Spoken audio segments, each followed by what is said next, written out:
con el interés y con el ahínco que nos están demostrando con aceptar acompañarnos.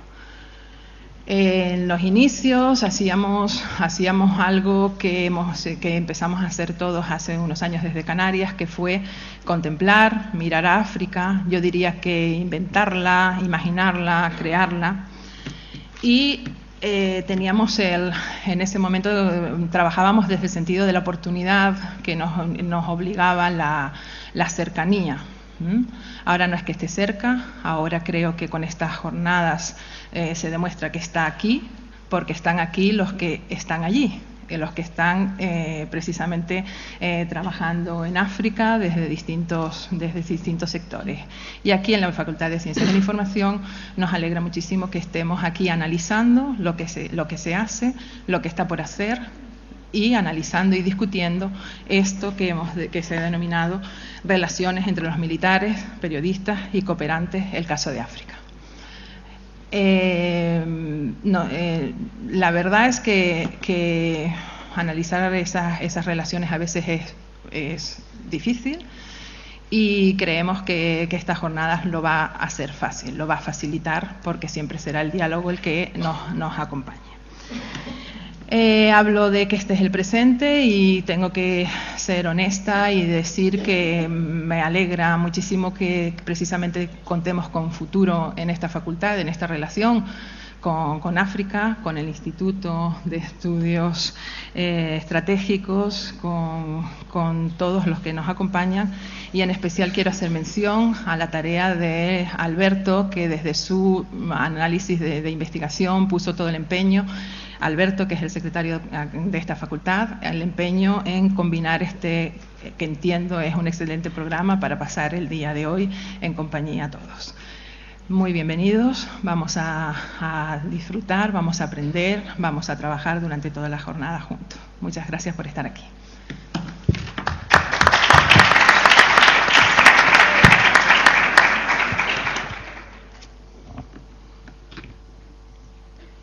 Excelentísimo señor rector magnífico de esta Universidad de La Laguna, ilustrísima señora decana de la Facultad de Ciencias de la Información, señoras, señores, muy buenos días.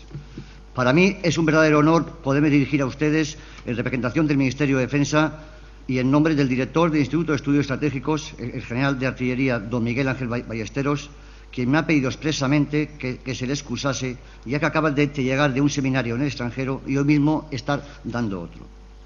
Yo soy el director del Centro de Historia de Cultura Militar de Canarias, sito en el establecimiento de Almeida, en Santa Cruz de Tenerife.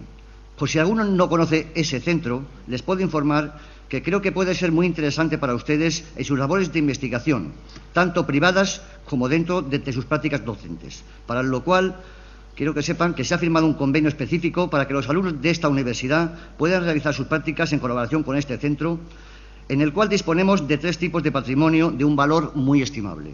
De una parte, los fondos museísticos, que detallan minuciosamente el discurso histórico, desde la incorporación a la Corona de Castilla de este archipiélago hasta los últimos acontecimientos internacionales. Por otra, disponemos de un archivo histórico muy completo, que data desde la primera mitad del siglo XVII. Asimismo, y por último, disponemos de una biblioteca con más de 36.000 títulos, desde 1723, el más antiguo. Además, me imagino ya sabrán que la entrada es libre, el aparcamiento es gratuito, con muy buenas comunicaciones, y el centro está localizado en un lugar emblemático con unas vistas del puerto de Santa Cruz envidiables. Perdiendo al tema de la jornada actual, quisiera comunicarles que el Instituto de Estudios Estratégicos se organizó en abril de 1970 en el seno del Centro Superior de Estudios de Defensa Nacional, que había sido creado en 1964. Tenía por referencias al Instituto Internacional de Estudios Estratégicos de Londres, al Instituto de Altos Estudios de Defensa Nacional de París y al Instituto de Defensa Nacional de Lisboa. En la actualidad, su director es el general Miguel Ángel Ballesteros, mencionado anteriormente. Desde 2012 depende funcionalmente de la Secretaría General de Política de Defensa del Ministerio, en lo relativo a la difusión de la cultura de seguridad y defensa y el fomento de la conciencia de defensa nacional. Los objetivos de trabajo de este instituto son los siguientes: Fomentar el debate y análisis sobre los nuevos escenarios que afectan a nuestra seguridad y sobre las doctrinas y estrategias para garantizarla. Transmitir a la sociedad la evolución de la noción de la defensa nacional, encaminada hoy hacia un nuevo concepto de seguridad y defensa integrado en un marco más amplio con nuestros socios y aliados, con quienes defendemos conjuntamente un modelo de sociedad y unos valores comunes. Elevar el nivel de cultura de seguridad y defensa de la sociedad española, para que los ciudadanos conozcan el papel que nuestra Constitución le otorga a las Fuerzas Armadas y para que asuman plenamente la necesidad de que España cuente con unos ejércitos modernos y eficaces. Dar a conocer el papel que las Fuerzas Armadas desempeñan en beneficio de la sociedad española, contribuyendo internacionalmente a las tareas de mantenimiento de la paz, la seguridad y al respeto de los derechos humanos.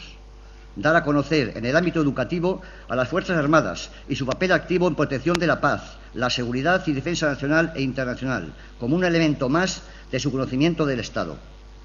Alcanzar la completa identificación entre las Fuerzas Armadas y la sociedad española mediante la puesta en valor del trabajo de sus miembros.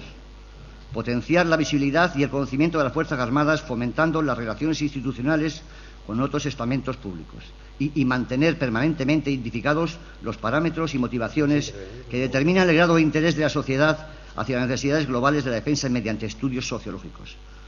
Yendo al objeto de esta jornada, me gustaría decirles que después de una larga relación de colaboración entre el Instituto de Estudios Estratégicos y la Universidad de La Laguna, en esta edición la Facultad de Ciencias de la Información vuelve a tomar las riendas de esta colaboración para presentar a los alumnos, los futuros periodistas canarios, aspectos tan relevantes en el mundo actual como analizar el entorno estratégico en el que nos desenvolvemos, que se caracteriza por la aparición de nuevos riesgos y amenazas que conforman un entorno de seguridad caracterizado por la incertidumbre, complejidad y globalización y que desgraciadamente generan mucho sufrimiento y alarmantes crisis humanitarias. Hoy, las cuestiones relacionadas con la seguridad y la defensa se presentan diariamente a la opinión pública a través de los medios de comunicación y por este motivo cobra especial importancia el seminario en la Facultad de Periodismo. Las sociedades democráticas se están involucrando cada vez más en temas que hasta hace poco tiempo eran tratados de forma casi exclusiva por expertos e investigadores y es fundamental de que esta sociedad conozca cada vez más los retos y desafíos que suponen los riesgos y amenazas que requieren del esfuerzo de toda la Administración del Estado y también que sean conscientes que atajar y solventar la crisis humanitaria, la pobreza o la violencia necesitan del compromiso de todos. Para lograr este objetivo, la Facultad de Ciencias de la Información de la Universidad de La Laguna, permítame reconocer el trabajo de su decana y su equipo para llevar adelante esta jornada, ha trabajado en estrecha colaboración con el Instituto de Estudios Estratégicos para llevar adelante este proyecto académico. El Ministerio de Defensa, a través del Instituto de Estudios Estratégicos, ha decidido respaldar y patrocinar esta jornada con la confianza de que con esta Universidad de La Laguna el éxito está garantizado y que hoy, en esta jornada, se profundizará en muchos aspectos relacionados con comunicación, en y sobre los conflictos armados y las crisis humanitarias, y mirando mucho a África, un continente del que nos sentimos tan cercanos. En este seminario tendremos la oportunidad de oír a periodistas, corresponsales en el terreno y profesores universitarios y a militares, y todos con el objetivo de poner problemas y soluciones sobre la mesa, con un factor común. Todos somos muy conscientes del grave problema que está atravesando África y también de que España y la Unión Europea deben volcar mayores esfuerzos para solventar las crisis y conflictos africanos, que son nuestras crisis y conflictos. Todos los ponentes expondrán sus puntos de vista y desde el debate sereno y respetuoso, seguro que entre todos conseguirán que miremos a África y a los africanos como merecen. Para el Ministerio de Defensa es un auténtico honor trabajar con la Facultad de Ciencias de la Información de la Universidad de La Laguna en su primera tarea de fomentar la conciencia de seguridad y defensa de España. Muchas gracias por su atención.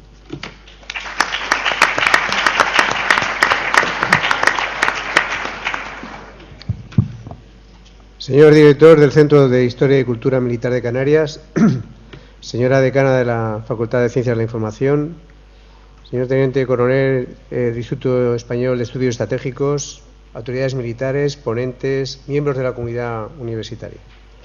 Buenos días a todos y sean muy bienvenidos a la Universidad de La Laguna. Es un placer recibirles en esta casa de estudios para reflexionar sobre un asunto de tanto interés como es el papel que juegan los medios de comunicación en los conflictos armados y en las crisis humanitarias. Muchas gracias al Centro de Historia y Cultura Militar de Canarias y al Instituto de Estudios Español de Estudios Estratégicos por podernos traer a nuestros alumnos y a la comunidad universitaria en general un debate de tanta relevancia como este. Es sin duda una muy buena iniciativa de la colaboración estable que mantienen con esta facultad, lo que propicia anualmente un espacio de debate sobre dos mundos, el del periodismo y el de la defensa y prevención de la paz, que tienen mucho que decirse. Sin la comunicación y sin los profesionales que la gestionan, viviríamos en un mundo aislado, una suerte de limbo complaciente con nosotros mismos y con nuestras rutinas diarias. Gracias a que no es así, a que todavía quedan profesionales de los medios que ponen en riesgo sus vidas para cumplir con su misión informativa, nos llega al resto de la sociedad pinceladas de lo que sucede. Y digo pinceladas porque la realidad es muchas veces más compleja y porque en situaciones extremas de trabajo, donde el miedo y la mordaza son carta de naturaleza, cada uno hace lo que puede. No sabríamos nada de los horrores de Libia, de las penalidades del Sahel o de tantas hambrunas en destinos tan asolados como Somalia o Etiopía. Si no hubiera sobre el terreno periodistas y cooperantes que nos lo cuenten. Guerrillas interminables como las de Angola o Nigeria nos serían completamente ajenas. Lampedusa para nosotros sería una idílica isla en medio del Mediterráneo y por eso jornadas como esta que inauguramos son hoy imprescindibles, máxime en un entorno universitario, y es necesario despertarnos de nuestro letargo y entender que el a veces molesto papel de los medios de comunicación es vital para construir sociedades igualitarias, justas y cultas, que es a lo que aspiramos. Es igualmente pertinaz la conexión con los que más abren sobre el terreno, los profesionales de la defensa, y por eso unos y otros han de trabajar conectados, compartir información y ser conocedores y respetuosos con las estrategias del otro. Felicito, por tanto, a la Facultad de Ciencias de la Información de nuestra universidad y a su equipo de canal por poner en contacto los dos mundos, algo realmente muy oportuno.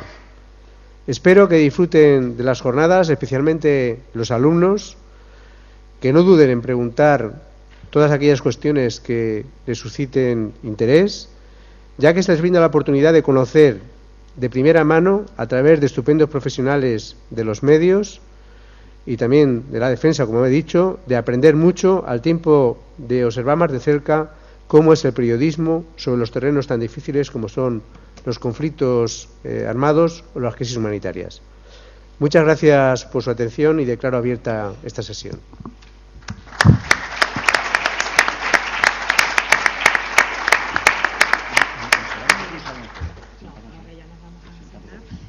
Ahora comenzará el primer panel que está moderado por Xema Santana.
Bueno, buenos días a todos, autoridades, organizadores, miembros de la mesa. Enseguida se incorporará Nicolás Castellano, que complementa esta parte primera de esta interesante mesa que se ha propuesto la organización. Buenos días a los estudiantes, también a los asistentes no estudiantes. Buenos días a todos los que nos están viendo también en streaming, por internet. Ya saben que es www.ustream/channel/emprendoteca. Y buenos días también a los que siguen la retransmisión o el seguimiento de estas jornadas a través del hashtag ULLAfrica, cuyo timeline podemos ir viendo en la pantalla de la izquierda y desde luego que ya se está moviendo por la red social Twitter. Buenos días a todos y bienvenidos.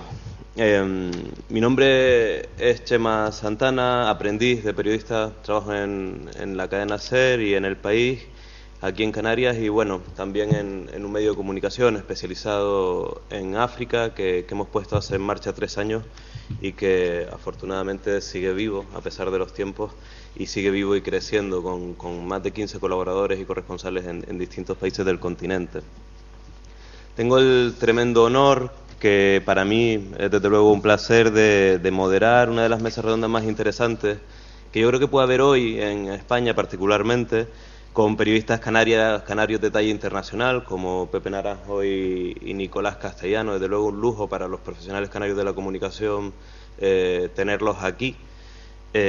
También miembros de las Fuerzas Armadas, como el coronel Juan Sevilla, con una experiencia internacional que enseguida van a ver porque es el primero en exponer. En Kosovo, en Bosnia, ahora haremos un breve resumen de su carrera. También con miembros con nada menos que el responsable de comunicación de Amnistía Internacional, o el codirector del título de especialista en información internacional y países del sur de la Universidad de Complutense, Ángel Gonzalo y Javier Bernabé, que están aquí delante. La mesa se llama Cuando África es noticia, conflictos armados y crisis humanitaria. Y África es noticia más allá de los conflictos, solo hay que quererlo ver y saber mirarla. Hoy, sin embargo, la vamos a mirar por una de sus caras más amargas, pero en la que los periodistas de información internacional más se tienen que fajar, que es la de los conflictos que matan, que derraman sangre, que fuerzan desplazamientos y destrozan vidas. No son conflictos en los que los periodistas se lucen, son conflictos que cuestan muchas vidas y derraman mucha sangre. Y una cosa más que es importante, es un placer también en esta mesa, porque en esta mesa se sentarán, al margen del coronel, obreros de la información, y esto no es baladí, porque no es baladí destacar la perspectiva de clase, porque como ellos bien saben, si por el patrón fuese, en muchas ocasiones no se iría a conflictos cuya cobertura es totalmente necesaria. Y son los obreros de la información, a veces jugándose su vida, su dinero, su propia psicología, los que arriesgan por ser los ojos de todos nosotros, de todos ustedes, en estos conflictos. Así que antes que nada, muchas gracias. Empezamos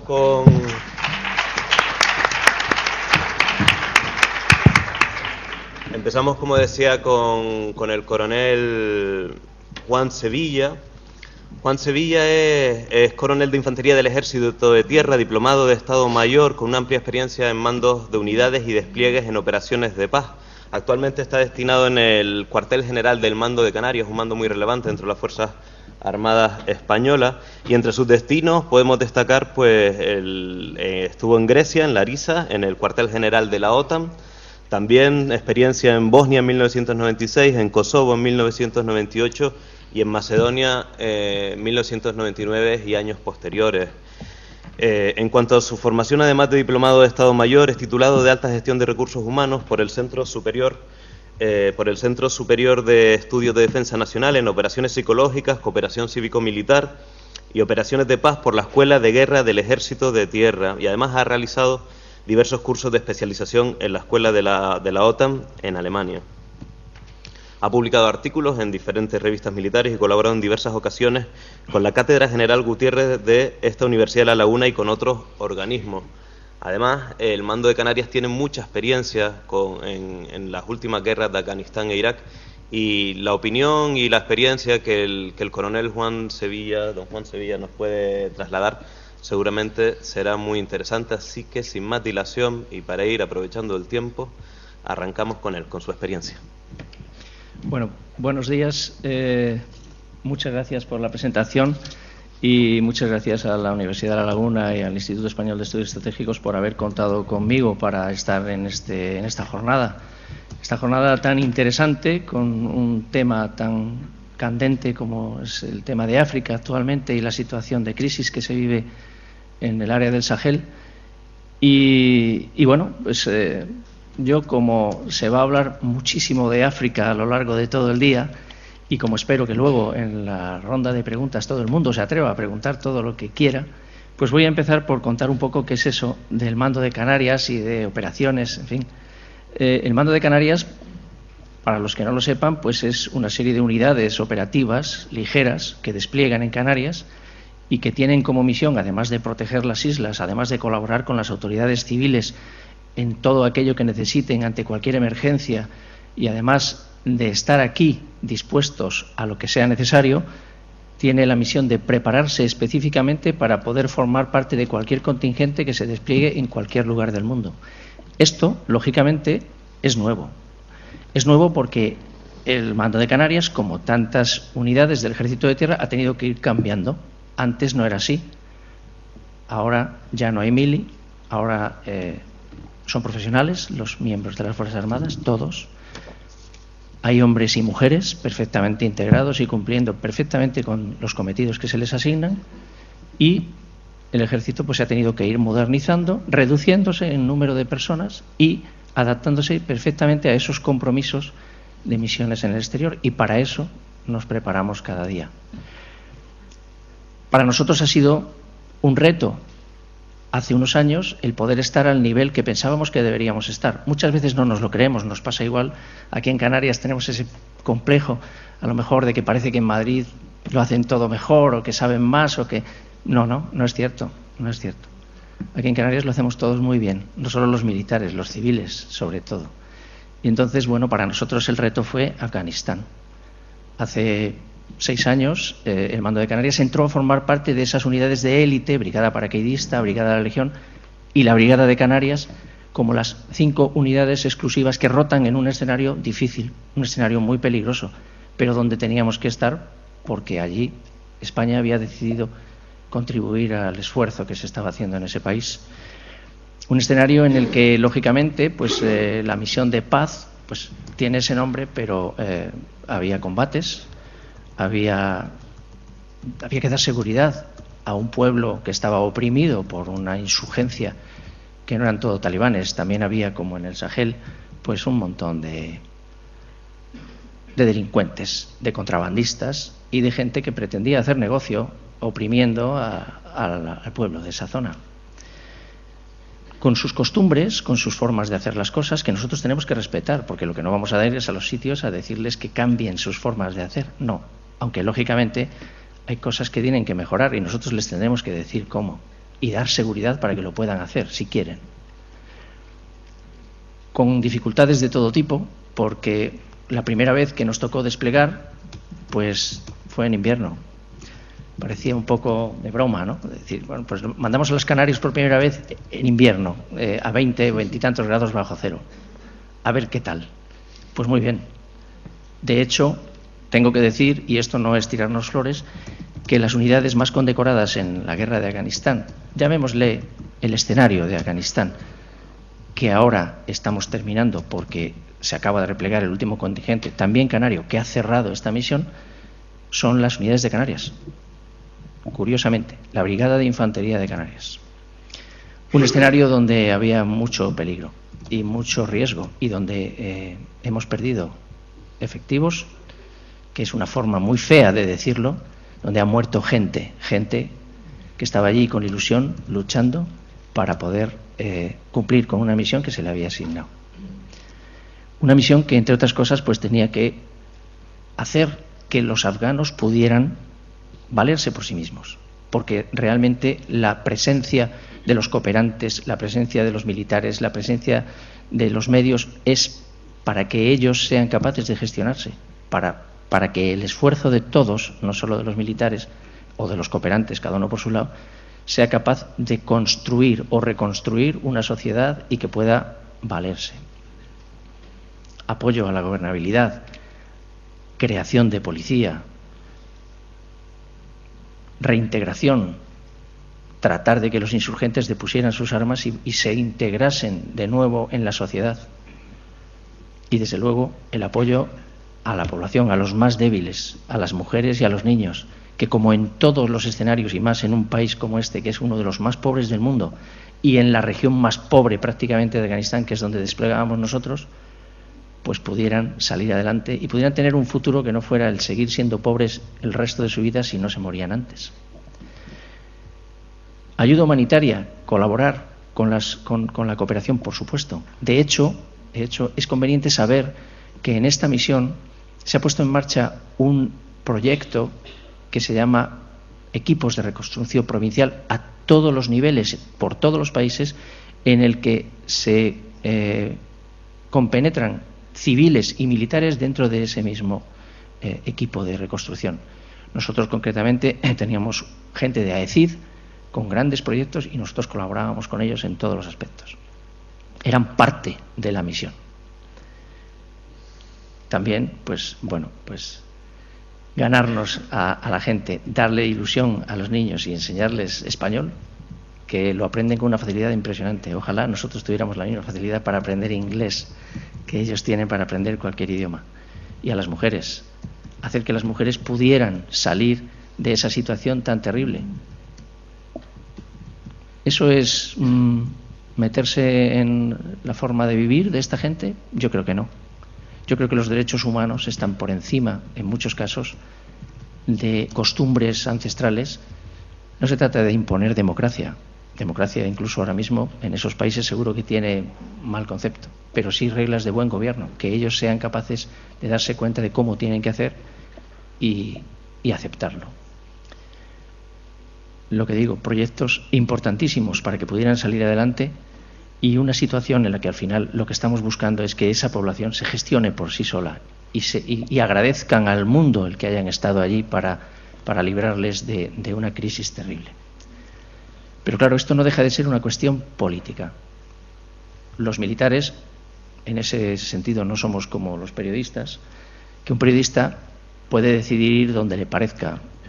Coge y dice, bueno, si puedo conseguir financiación, me voy al sitio que yo creo que tiene que salir al mundo, ese sitio el que yo voy a conseguir que la gente sepa lo que está pasando allí. Los militares, lógicamente, somos un instrumento más del Estado a la hora de ejercer su acción exterior. Nosotros no decidimos dónde vamos o por qué. Ni siquiera decidimos cómo tenemos que hacer las cosas. Lo que tenemos que hacer es prepararnos para, si nos envían a un sitio, estar en las mejores condiciones de cumplir la misión. Y sobre todo, la seguridad de nuestra gente.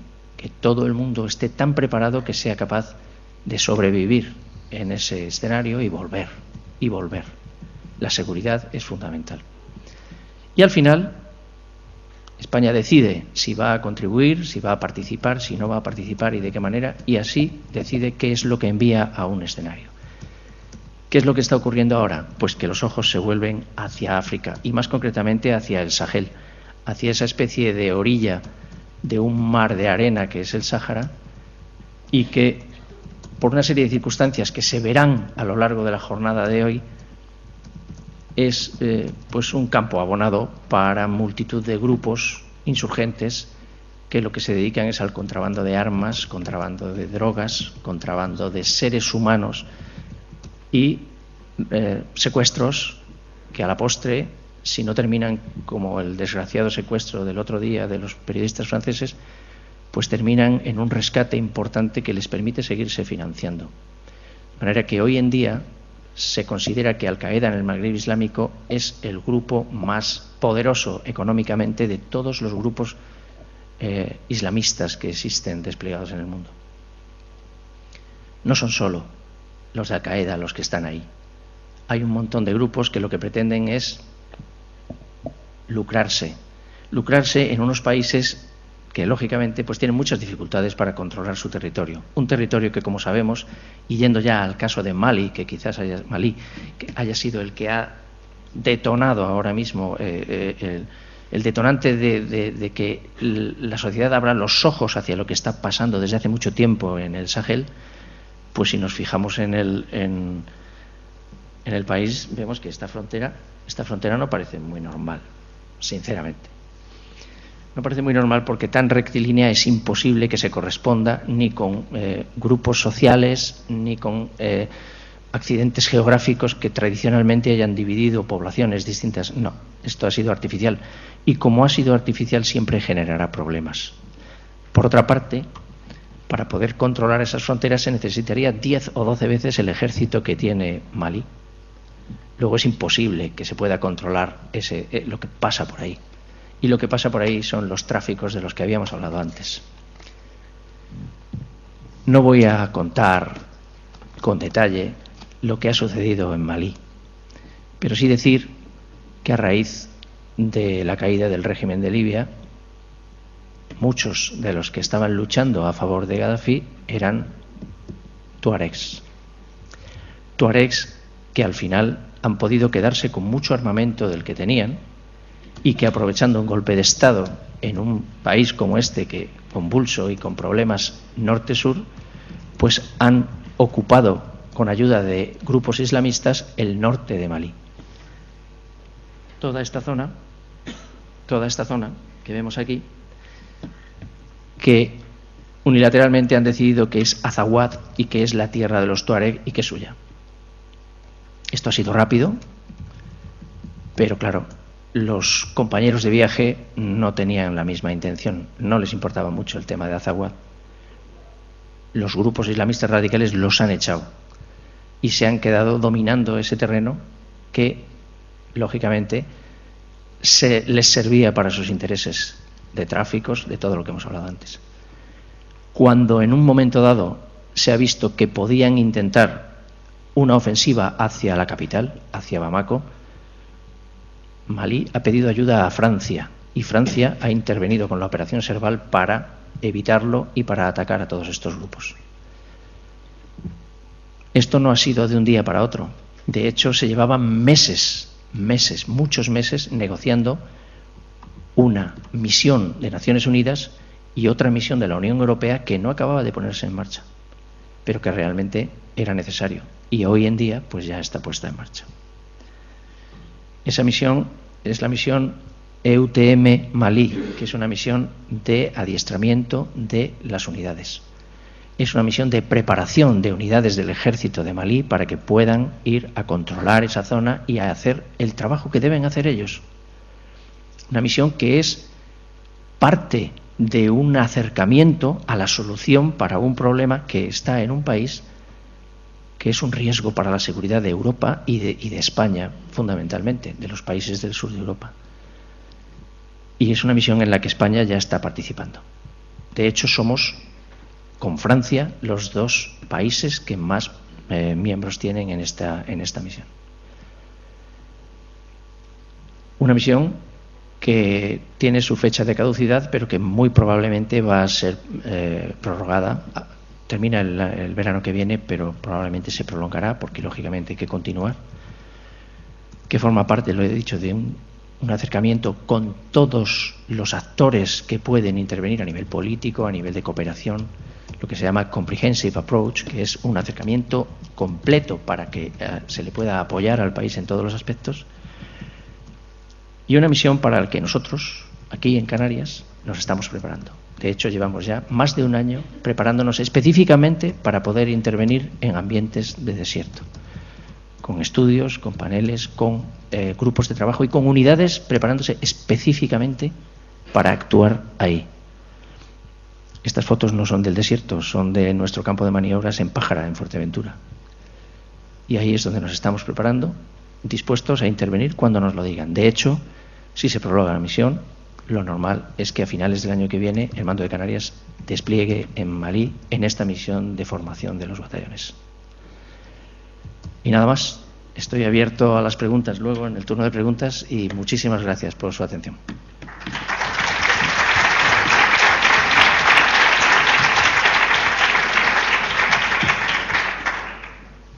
Bueno, el coronel Juan Sevilla se ha adelantado el final de su ponencia en 5 minutos, imagino, y como me había trasladado al principio, antes de empezar, para que haya una mayor intervención del público. No les había contado que va a haber 20 minutos por exposición y luego un turno de preguntas, habrá un pequeño break y luego terminamos con los siguientes 2 intervenientes y una mesa redonda final en la que se volverá a abrir más bien un debate entre ellos mismos y también con las preguntas que fueran pertinentes por parte del auditorio. Por tanto, vamos a seguir con las exposiciones de Pepe Naranjo, de José Naranjo y de Nicolás Castellano, y cuando ellos terminen pues procedemos a las preguntas para los tres. Vamos a continuar con el amigo y compañero Nicolás Castellano, periodista especialista en inmigración y cooperación al desarrollo de la cadena SER en la sección de sociedad. Recientemente, bueno, me ha cubierto hambrunas en el Cuerno de África y el Sahel también. Estuvo en Haití o en Fukushima, entre otras grandes coberturas que ha desarrollado Nicolás, y sobre todo también desarrolló una gran labor de información cuando la crisis de los cayucos en Canarias, pues hace ya algunos años, ¿no, Nicolás? Hace ya pues más de 10 años que comenzara aquella denominada crisis de los cayucos. Sin más dilación, pues Nicolás les hablará de su experiencia en estas crisis, en estos conflictos humanitarios que le ha tocado cubrir, y sobre todo de emergencia, ¿no? Como pudo ser el caso de Haití, en el que la emergencia era mucha, o el de Fukushima, en Japón, en el que también hubo una importante emergencia. Nicolás. Gracias, Chema. Muy buenos días a todos. Bueno, lo primero, pedir disculpas, me he retrasado un poco. Estaba en la radio trabajando con un tema que tiene que ver con África, que son las redes de explotación, víctimas de trata, que están utilizando Ceuta, Melilla y las pateras para introducir a niños víctimas de trata que acaban siendo explotados sexualmente en este mundo europeo maravilloso en el que presumimos vivir, tanto en España como en otros países de Europa. Pero hoy no les venía a hablar de mi libro, de esa historia, sino les venía a hablar de una de las experiencias recientes que he tenido a dos aguas, entre las costas africanas y las costas europeas, y que tiene que ver con la mayor catástrofe de la inmigración clandestina que se ha producido en la ruta que va desde el norte de África hacia Europa. A ver si me apaño con esto. Sí, vale. Bueno, yo les venía a hablar de las lágrimas de cocodrilo en Lampedusa, ¿no?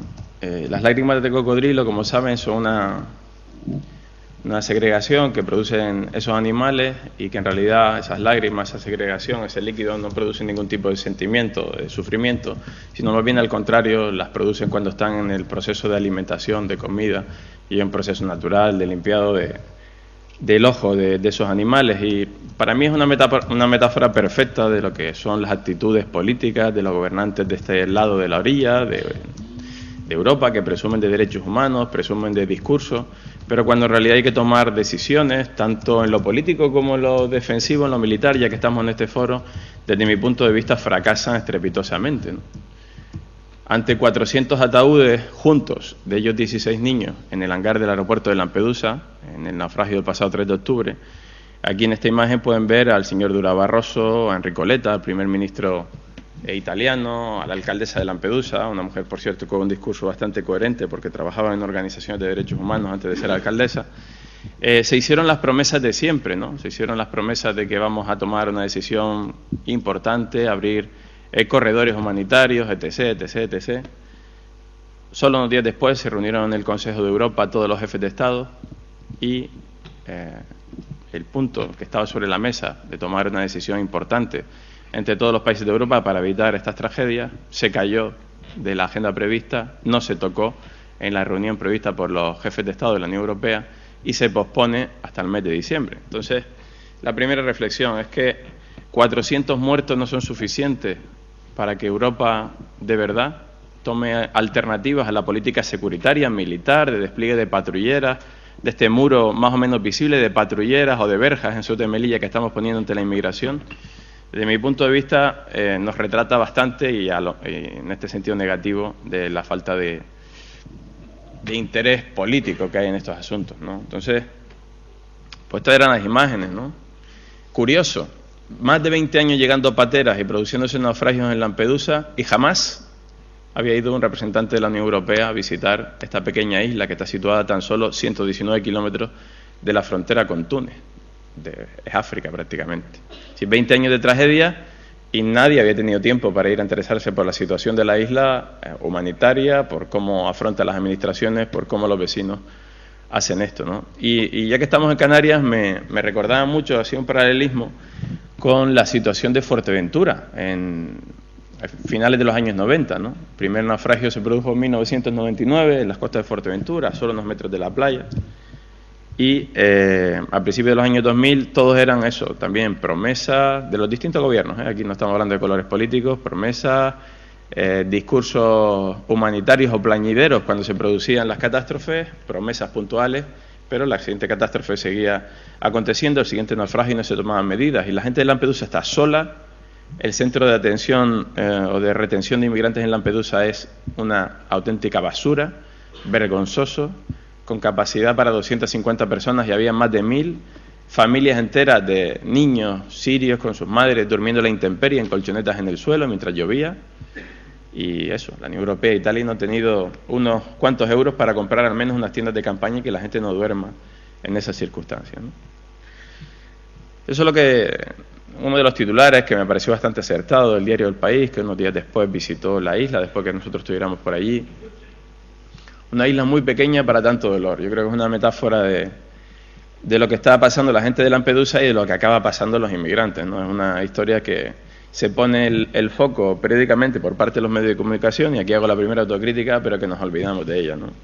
Pero si observamos el mapa de muertos en las fronteras de Europa, y este está elaborado nada más y nada menos que por un organismo oficial que ustedes conocen, que es la Agencia Europea de Control de Fronteras, Frontex, en la que, por cierto, participan como agentes colaboradores, por ejemplo, en la Guardia Civil Española. Todos esos globitos que ven ahí, no sé si alcanzan a verlo de tan lejos, pero yo se los explico. Los globos grandes azules más claros son naufragios. O sea, pueden hacerse la idea de la cantidad de naufragios que se han producido. En este balance oficial hablaban desde enero de 1993 a marzo de 2012 de 16.264 muertos confirmados en la frontera, en este muro que hemos construido entre Europa y África. A mí me hace pensar muchísimo al respecto, ¿no? Y luego, otro tipo de circunstancias que se han dado, pues son suicidios, muertos de hambre o frío en el desierto, que son esos globos verdes, y es una de las historias que desgraciadamente se ha puesto de actualidad estos últimos días, con la muerte de 92 personas, de ellos 58 niños, en el desierto del Teneré, al norte de Arlit, en Níger, muertos de sed, porque tuvieron un problema con el coche cuando atravesaban esta ruta, que es una de las principales rutas en el interior del continente africano, hasta llegar a Europa, y eso lo voy a explicar un poco más, ¿no? Y esta es una foto tomada aquí en Tenerife, en el Muelle de los Cristianos, y que desde mi punto de vista también identifica bastante la actitud de los gobernantes europeos, de la clase política, y si me permiten, de parte de la sociedad, ante la problemática de la inmigración. Estamos en la poltrona, en la colchoneta, vemos una realidad y periódicamente cambiamos el canal si nos incomoda, igual que los políticos acomodan el discurso a que hoy sí es una gran tragedia, lágrimas de cocodrilo en Lampedusa, prometo 30 millones más, prometo elaborar un corredor humanitario, pero cuando llega el Consejo Europeo y hay que tomar decisiones, posponen la decisión porque tenían que hablar de espías, ¿no? Les suena. Y aquí, estando entre militares, es mucho más interesante el asunto. Pero claro, todos estos inmigrantes que acaban llegando a la frontera europea han pasado por muchos sitios, ¿no? Estos son gente de Cachemira y de India que llegó en el Marine One a Mauritania en el año 2007, un barco con 400 personas que iba con destino a Canarias, y esto fue una auténtica aberración de los derechos humanos. Estuvieron encerrados 6 meses en un centro de inmigrantes en Nouadhibou, Mauritania, custodiados por policías españoles en una decisión surrealista, en un acuerdo bilateral con un país evidentemente pobre y con pocos medios, en el que se impusieron que los policías españoles estuvieran vigilando un centro de retención improvisado, una antigua factoría de pescado en el muelle de Nouadhibou. De ahí fueron llevados a una antigua escuela, la escuela de Cansado, que habían habilitado militares del Ejército de Tierra Español en el año 2006, en plena salida de los cayucos. España puso a disposición de Mauritania la habilitación de un centro con literas, equipos de suministro eléctrico, incluso una cocina, etcétera, etcétera, para que aquellos inmigrantes que a decenas y decenas y centenares eran detenidos al día en las costas de Mauritania tuvieran un lugar más o menos en condiciones, ¿no? Pues estos chicos, la mayoría, los fueron expulsando a sus países, a Cachemira, India, Cachemira, país en conflicto, ya que estamos entre militares, en teoría solicitantes de asilo o potenciales solicitantes de asilo, y al resto los sometieron a una tortura que fueron 6 meses encerrados en centros. El resultado, quedaron unos 35 que eran inexpulsables porque venían efectivamente de ciudades donde estaban matando a la gente. Y esos 35, los 10 que vinieron a Europa, 6 se fueron a Portugal y 4 a España. Los 4 que vinieron a España tienen problemas psiquiátricos muy graves y están recibiendo atención en distintos centros de Melilla y de Andalucía. Este es uno de los mensajes que había en Lampedusa, ¿no? Una isla llena de dolor que soporta el peso de la indiferencia del mundo, ¿no? Y es un poco el sentimiento que tienen por ahí. Y vamos a la ruta, ya que estamos hablando de África, de seguridad, de medidas a tomar, ¿no? Nosotros nos venden la idea de que la inmigración es un problema, primera cuestión que discuto. La segunda idea es que tenemos que proteger nuestras fronteras, es legítimo proteger nuestras fronteras ante la llegada de inmigrantes, segunda idea que discuto. Y la tercera, valiendo de todo esto, es legitimar el despliegue de patrulleras, barcos de la Armada, militares, policías en todas las fronteras para intentar que esos inmigrantes no lleguen, ¿no? El resultado de ese despliegue, y aunque sea incómodo decirlo, es muerte y sufrimiento. Estamos hablando de más de 20.000 muertos en las costas del Mediterráneo y en el Atlántico, y estamos hablando de miles y miles de muertos en la ruta del interior del desierto hacia Europa.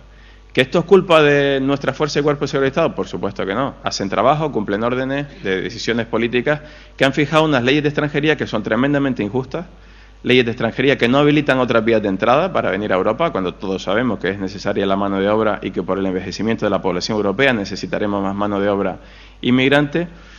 Y desde mi punto de vista evidencia un fracaso colectivo de todos los ideales políticos al respecto. Los partidos de la derecha tenemos la idea de que son los más intolerantes hacia la inmigración, pero es que los partidos de la izquierda se han acomodado al discurso porque se supone que pescan votos en el centro, y los partidos de la izquierda no tienen principios para sostener la defensa, la libertad de movimientos de la gente y un discurso de garantía de los derechos humanos, porque aquí lo que estamos al fin y al cabo hablando es de que unas leyes tan estrictas están generando muerte y sufrimiento, como los datos están provocando, ¿no? Entonces hablamos de África, nosotros estamos en un punto que ya sabemos y no voy a explicar nada, que sabemos que estamos en la ruta geográficamente de las migraciones hasta aquí. Ahora no vienen porque, primero, ese efecto llamada tan estúpido que asusaban los políticos, que decían que como en el BOE de España se aprobaba la ley de extranjería y era más fácil regularizarse, todo el mundo iba a venir a España, que es una idea bastante peregrina, pues ese efecto llamada, que es el que un inmigrante que está aquí llama a su familia y le dice que no hay trabajo, o sea que no te plantees venir aquí porque es que no tiene ningún interés, eso es el efecto llamada. Hace que la gente no tenga como destino venir a España. Punto 1. Punto 2. Venir a España es complicado porque hay patrulleras de la Guardia Civil españolas que siguen haciendo patrullas mixtas con Marruecos, patrullas mixtas en la zona del Sáhara Occidental, y hay presencia de las patrullas permanentes en Mauritania, en Senegal, en Gambia y en Guinea-Conakry. Esas unidades están apoyadas por helicópteros de la Guardia Civil en el caso de Mauritania y periódicamente por un avión, el primer avión de la fija de la Guardia Civil que tiene sistemas de radares de detección de inmigrantes o de embarcaciones desde el aire. Por cierto, esa embarcación, ese avión de la Guardia Civil estaba en Lampedusa en medio del despliegue del Frontex estos días cuando aconteció la tragedia del gran naufragio del barco con eritreos y somalíes. Bueno, como ven en el mapa, todas las rutas acaban llevando a Túnez, Argelia, a Libia, y a partir de ahí la gente, bueno, en algunos casos cuando llegan a Tamanrasset en Argelia, suben hacia el norte y giran hacia España, que es la ruta menos utilizada de todas las que vienen ahora hacia Europa. España ha pasado a ser el cuarto país en número de entradas a Europa desde África, y la principal ruta ahora está en Turquía, Grecia, y en la vía centro-mediterránea, es decir, en Malta, Lampedusa, etcétera, etcétera. Y un fenómeno muy importante, hablando de militares, guerras, consecuencias. Todos sabemos que hay una guerra en Siria, ¿verdad? Más de 2 años, más de 100.000 muertos, más de 2 millones de desplazados, más de 4 millones de desplazados internos. Pues bien, en lugar de buscar o de canalizar la Europa de los derechos humanos fórmulas para que aquellos sirios que tienen la necesidad de huir de sus países encuentren en Europa una vía de entrada, estamos haciendo que no consigan fácilmente, cuando solicitan periodos de reflexión o peticiones de asilo en los aeropuertos, se les dificulta. Y aquellos que se aventuran o que tienen la desgracia de tener que aventurarse en un barco para llegar a Lampedusa, pues se están encontrando con la muerte. Solo una semana después del naufragio del 3 de octubre, otras 250 personas desaparecieron en un barco cargado de sirios que iban a Lampedusa. Es la principal nacionalidad que está entrando al sur de Europa a través de Malta y de Lampedusa, ¿no? Una reflexión. Siguen los muertos sin identificar, pero esto tiene causa, ¿no? Los náufragos del desierto, inmigrantes que ya en 2008 nos encontramos en Gao y en Kidal, que Pepe ahora ampliará el norte de Mali y qué pasa por allí. Esta ruta siempre ha estado, no se han tomado medidas alternativas para intentar que la gente no muera. Reflexiones como la del padre Anselmo, que dice que el Frontex habrá parado los cayucos, pero en Europa deberían reflexionar sobre el número de naufragios que está provocando en el desierto. Es un poco la idea de externalizar nuestras responsabilidades en el control de fronteras, que paren la inmigración en los países del Magreb o del África subsahariana. Las problemáticas que hay ahí, nuestra obligación como periodistas de explicar que en el norte de Mali siempre ha habido una desnutrición infantil que supera el 20%, cuando el 15% se fija la alerta de la Organización Mundial de la Salud para decretar emergencia alimentaria. Es decir, hay unas causas, la gente no emigra por deporte. Estamos en los países más pobres del mundo, el Sahel, ya saben, crisis alimentaria tras crisis alimentaria, sequía perenne y gente que viene de mucho más al sur, ¿no? Estamos hablando de, todos sabemos la problemática que hay en Somalia. Somalia, 247.000 muertos por la primera hambruna de este siglo, en un balance que hizo Naciones Unidas. Entonces, claro, luego llegan los somalíes y los eritreos a Lampedusa y nos sorprende.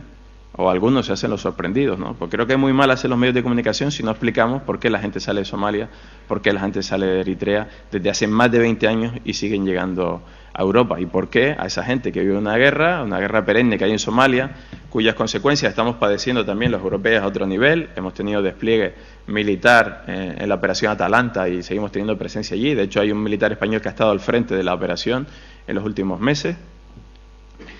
Y bueno, solo un par de imágenes más del Congo, que Gemma les explicará esta tarde un poco más el contexto, que ella conoce mucho más, pero en definitiva, los resortes de la inmigración, la relación que compartimos, África, Europa, las medidas militares, policiales, todo es un debate que tenemos que analizar con mesura, pero creo que la obligación de los medios de comunicación, y con esto concluyo, es poner en contexto las cosas, no quedarnos con el foco, con el flash de los 400 muertos de un día, con estar otro día intentando buscar desesperadamente un experto que hable español y que nos explique qué pasa en Lampedusa, porque no nos hemos enterado que en Lampedusa hace 20 años que llegan pateras y que muere gente, o reducirlo todo a cuestiones utilitaristas, ¿no? Hay pobre gente, pobre naufragio, vamos a actuar contra las mafias, que es el deporte favorito del mito, ¿no? Toda la culpa son de las mafias y los inmigrantes son una suerte de tontos que son engañados por las mafias. Ese sería el discurso oficial de los políticos, ¿no? Por supuesto que hay redes que se lucran con esto. En determinados casos hay que luchar contra ellas y se ha hecho un buen trabajo por parte de la policía, la Guardia Civil española en desmantelar muchas organizaciones que se lucran de la gente que quiere y tiene la necesidad o está desesperada por cruzar. Pero yo lo que quería en estos minutos era animarles a que tuviéramos una mente un poco más abierta, que seamos críticos, todos aquellos que sean periodistas, que por favor se preparen, contextualicen las cosas e intentemos hacer ver a la gente que detrás de un naufragio en Lampedusa, detrás de unas promesas políticas, hay una casuística muy grande y que entre todos, con un debate un poco más en profundidad, con un análisis en profundidad, buscando expertos de verdad, yendo a los países de origen, me van a decir y van a salir las preguntas, ¿cómo vamos a explicar las cosas si no vamos a los países de origen, si no vamos a donde acontecen las cosas? Sé que ese es el problema, tenemos que pelear por ello y tenemos que cambiar esta realidad que estamos padeciendo en los medios de comunicación, pero en todo caso, en este mundo del Twitter, de lo instantáneo, del flash, de lo breve, de lo masticadito, de esto que nos leemos el titular y todos comentamos y somos opinadores de todo, creo que hay que llegar a un momento de pararnos, decir si queremos abordar, en este caso, están interesados en informar sobre África, sobre cuestiones de seguridad, especializarse, hay cursos del ejército que te ayudan a especializarte en diferentes historias. Yo acabo de participar en el 11º curso de corresponsales de guerra, que nunca me pensé que iba a estar en un curso de este tipo, pero les aseguro que está muy bien diseñado. Si quieren hablar de temas africanos, hay organizaciones, institutos universitarios, expertos de mucho nivel, en España y fuera de España. Acérquense a las fuentes, abran la mirada, miren las cosas mucho más allá del titular puntual del momento. Muchísimas gracias.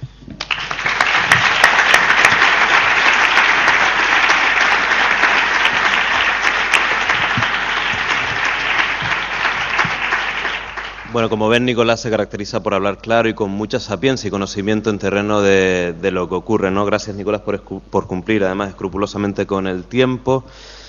Les digo también que ahora mismo el hashtag ULAfrica es trending topic a nivel nacional, o sea, yo creo que se está debatiendo acerca del tema. Esto es muy bueno para la jornada, es bueno para el debate.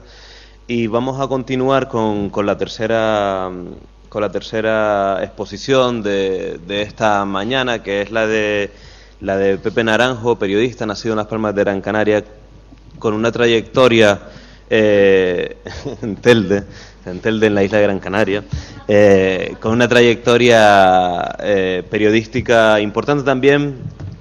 Ha publicado 2 libros, Cayucos en 2006 y Los Invisibles de Kolda en 2009. Me consta que ahora está trabajando en un nuevo proyecto del que no quiero desvelar mucho, pero del que sus lectores esperamos que salga pronto a la luz. Pepe ha trabajado en el diario La Provincia mucho tiempo, trabajó también en Cruz Roja, con el diario El País, con distintos medios internacionales. En los últimos 2 años ha estado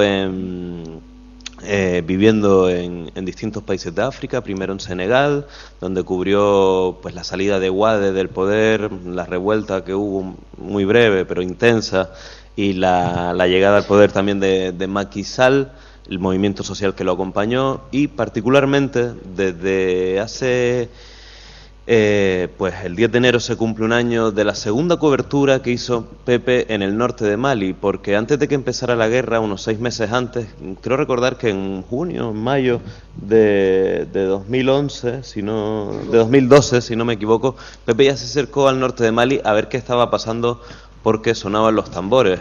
Efectivamente, 6 meses después hubo una guerra y ya fue a cubrirla para el diario El País y otros medios de comunicación. Creo que su experiencia y su conocimiento de Mali y de los últimos meses que ha vivido allí nos puede servir de experiencia también cómo afrontar una guerra de estas características, y por eso su charla se llama Las guerras de Mali, en plural. Bueno, muchas gracias, Chema. Gracias a la universidad también por haber tenido la iniciativa de montar una jornada como esta, que yo creo que hay un cartel muy interesante. Y quería, antes que nada, dirigirme a todos, por supuesto, pero sobre todo a los estudiantes que veo por ahí. Muchos estudiantes que la verdad que cuando voy por ahí veo a tanta gente joven que quiere hacer periodismo. Me parece, en fin, a mí me alegra mucho, ¿no? Porque creo que seguimos siendo muy necesarios. Tenemos que, los contadores de historias, seguimos siendo importantes y ver toda esa energía en la gente pese a las circunstancias difíciles, ¿no? Me parece, en fin, muy importante, ¿no? Efectivamente, decir también antes que Juan, que nos ha precedido, a Nicolás y a mí, ha apuntado algunas pinceladas del tema de Malí, muy oportunas, con las que coincido en las grandes líneas. Y también, decir a Nico que, coincidirán conmigo, supongo. Yo llevo más de 10 años escuchándolo y viéndolo trabajar, y creo que es uno de los auténticos lujos que tenemos por aquí en Canarias como periodistas. Aparte es amigo. Bueno, la guerra de Mali. Cuando Alberto y la gente de la universidad me invitaron a participar en estas jornadas, me planteaban la necesidad ellos querían que habláramos de las relaciones entre militares y periodistas, conflictos, África, ¿no? Un poco barajando todo eso en la coctelera. Mi más reciente y única experiencia en un conflicto, yo no soy un periodista de conflictos, aunque a veces los creo, ¿no? Pero no he tenido, digamos, esa amplia que, por ejemplo, otros compañeros como Gemma Parellada o Rosa, incluso, que hablarán esta tarde, puede ser que hayan tenido más contacto con conflictos bélicos, pero en mi caso no. Yo soy un periodista apasionado por África, por mi trabajo primero, luego por África, y el hecho de residir en África Occidental desde hace 2 años, para mí era una cuestión de responsabilidad y de obligación casi de estar en Malí durante este periodo tan convulso que ha vivido. Además, Malí es un país que conozco desde el año 2004, cuando fui por primera vez, igual que Nicolás, siguiendo las rutas de los jóvenes que intentaban venir hasta Europa y que, como Nicolás bien ha contado, muchos morían en el intento, ¿no? La primera vez que estuve en Gao, en Malí, fue en el año 2004, luego volví en 2007 a Malí, y es un país al que le tengo un especial cariño, ¿no? por muchas razones. Una historia espectacular, en fin, fue la curva del río Níger, fue, digamos, el lugar que vio nacer grandes imperios africanos, una cultura también, o unas culturas muy impresionantes también, Dogon, Songhai, Pel, Bambara, en fin. Y una gente muy hospitalaria. Yo creo que si por algo se puede definir a los malienses en general, es por su hospitalidad y su tolerancia, ¿no? Una imagen que choca con, o mejor dicho, una realidad que choca con una imagen que se podría haber filtrado o transmitido a través de los medios de lo que ha pasado últimamente, que es de intolerancia, ¿no? Yo quiero partir, como punto de partida, digamos, de mi intervención, decir que es todo lo contrario, que Malí es un país de acogida. Es uno de los países más pobres de la Tierra, unos 14 millones de habitantes, pero a pesar de todo es un país de acogida. Si se han dado fenómenos de radicalismo, intolerancia, etcétera, tiene más que ver con factores exógenos al propio Malí que con factores propios de Malí, ¿no? Bueno, ¿por qué las guerras de Malí? Muchas veces, en los últimos tiempos, he oído decir una frase, tú estabas en Malí, claro, es que ahí ha habido una guerra, ¿no? Y esta es una frase que contiene dos errores. El primero es el uso del tiempo verbal, no ha habido, hay guerra. No creo que el conflicto de Malí haya terminado, probablemente ahora viva otra etapa diferente, pero no ha terminado. Y el segundo error, desde mi punto de vista, cuando dicen una. En mi opinión, ha habido varias guerras que se han superpuesto en el mismo tiempo, ¿no? Que han coincidido en el tiempo. Por situarnos un poco, el tiempo no es mucho y solamente quería pues dar algunas pinceladas y, como decía antes, dirigirme a los estudiantes y contarles un poco cómo un periodista freelance con pocos recursos se mete en una movida como esta y cómo vive también, porque desde la universidad me planteaban esto de la relación con los militares, cómo, digamos, vamos resolviendo los problemas en el día a día, en la cotidianidad de cubrir este conflicto. Pero quería empezar aclarándoles esta idea, ¿no? Varias guerras. En primer lugar, en enero de 2012, a mediados de enero, creo que el 17, se produce el estallido de 2012, estoy hablando de hace 2 años. Se produce el estallido de la rebelión Tuareg, es la enésima, creo que la cuarta rebelión Tuareg en los últimos 40, 50 años, desde que Malí se convierte en un país independiente, de años 60 primero, y luego años 90 y años 2000, década de los 2000, hay varias sucesivas rebeliones Tuareg. Es un problema que viene de lejos, no es un problema nuevo, que tiene que ver con, Juan Sevilla hablaba de las fronteras y de hecho ponía el ejemplo de Malí con esas fronteras rectilíneas. Pero también tiene que ver con los acuerdos, los pactos no firmados de convivencia entre comunidades.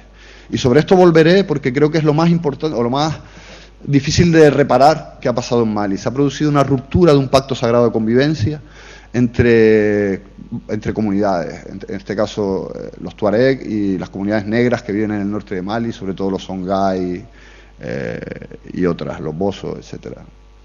Efectivamente, evidentemente no todos los Tuareg, no todos los Songhai, pero ahí hay un problema muy grave que va a costar generaciones resolver, sobre el que se ha puesto poco el foco, probablemente, pero que creo que es, como digo, la herida más difícil de restañar. Rebelión Tuareg, mediados de enero de 2012, se produce la toma de varias pequeñas localidades del norte de Malí, en principio por un grupo que se llama Movimiento Nacional de Liberación del Azawad, rebeldes Tuareg, no excesivamente numerosos, que se nutre, como bien decía Juan Sevilla, de fuerzas militares tuareg que lucharon con Gaddafi, que luego la abandonaron durante los bombardeos de la OTAN, pero que también se nutre de un descontento de años, de, como digo, rebeliones, un ciclo perverso de rebelión, represión que ha habido durante décadas en Malí.